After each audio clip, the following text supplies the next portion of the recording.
Hello.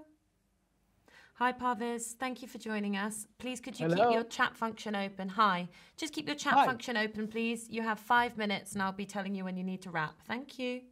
Okay, thank you very much. Hi, S.J. Hi, Tahar. Hi, Parviz. Tahar, hope you remember we met for A Kindness of Strangers in Berlin 4 years ago. Yeah, I remember. Yeah, and great meeting you again. And good to see you. Yeah, I saw the movie, very interesting, because for me, the best scenes, I think, S.J., is when Julia, Anya, and Matty are dressed up as superheroes and they are fighting, which is just 60 seconds. So what would you say, why is the decision just putting these future images so shortly and just being in this time at 2003? Because I would love to see more of them. Well, that's good, because then you can say that, and then there may be more films with them. This is Cassandra Webb's origin story, basically, and so it's about how she acquires her abilities, how she gets her clairvoyance, and then it's very much about Tahar's character Ezekiel having a vision of what happens to him in the future, which is when he sees the girls. So it's actually his vision in the future, and she doesn't see that, but then she has to save them from him. So that seemed like a really interesting way to sort of tease what's in the future, and then obviously there's the potential to see who and what they become.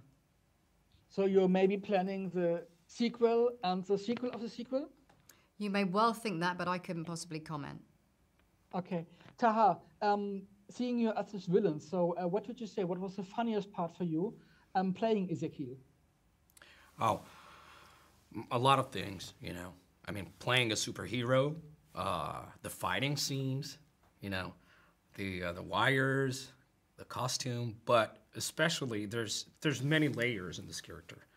There's what I've just said, but also a psychological aspect. Who wouldn't fight for his own survival? And this question is made me feel for him and wanted to defend him in a way. And that's what we talked about a lot. And because usually, I mean, when you watch some superheroes movies and you see the baddies just a baddie and that's it, and just, you know, in this movie, it's a little bit different. I mean, I can feel for him, like for real. Wouldn't you fight for your survival? But we're still in a Marvel movie, and he's, you know. Okay, and you mentioned the suit, because I think the suit is very, very cool. Yeah, it was much cooler than the Spider-Man suit. So I hope that you maybe got the opportunity to keep one for yourself, or did you have I wish I could. They don't let you? No, I mean, it's their property, and you don't know how many hours they had to work on one super suit. I'm not gonna go out as if it was just a little jacket. Like, can I take it with me? You never know. And Why not?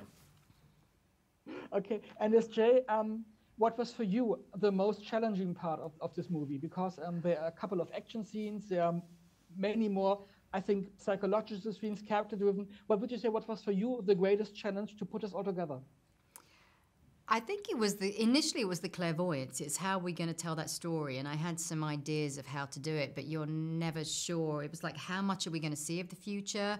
How little? How can I make that feel visceral, scary, you know, fun, you know, and it be active when it is kind of for her quite sedentary most of the time, that she sort of sat there and has these visions. So I think that was the most challenging thing that ended up being the most fun for us to make, right? Those moments of clairvoyance were really fun. Yeah. You know, when you get to do alternative futures. Mm. And Dakota told me she had also to laugh very often on set. So did you have some kind of behind-the-scenes stories for us? Maybe something happened behind the cameras that we don't see on screen, some funny moments, some weird moments. Did you have some memories from the shooting of that movie? Some bloopers? Some bloopers? Yeah. I don't know. There are many. It's hard to think about them. It's hard. Yeah. It's hard to pick one just like this, because it was a long time ago.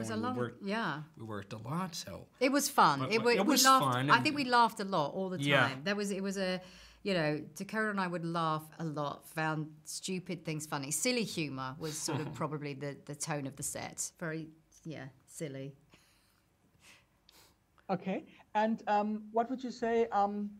Because I think you could open a whole new universe with this Madame Web story. So what would maybe your favorite idea to continue? Did you have one? Did you maybe think about that? So how could it be continued? Not officially, just in your mind, from your own things that you would love to tell the story. I think it's been. I've actually not long finished making this film, so I think I'm going to take a minute and then I will let those things marinate. But there's always ideas bubbling of where you might go with it and sort of how she might use her powers more in the future, for sure. But I think they're all just sort of a long way off right now. Mm-hmm. And Tahar, if you could maybe pick a superpower that you could have in real life, which power would you pick and why? I'm gonna sound naive, but if I could, take away pain from everybody in the world, I'd do it. That's a cool superpower. That would be the greatest superpower. And you, S.J.? Parviz, I'm very sorry, but you've had all your time. I need to wrap you now. Thank you very much. Okay. Thank you so much. Have a great time. Bye-bye. Thanks, S.J. Thanks, Tahar. Thank you. Moving you out now.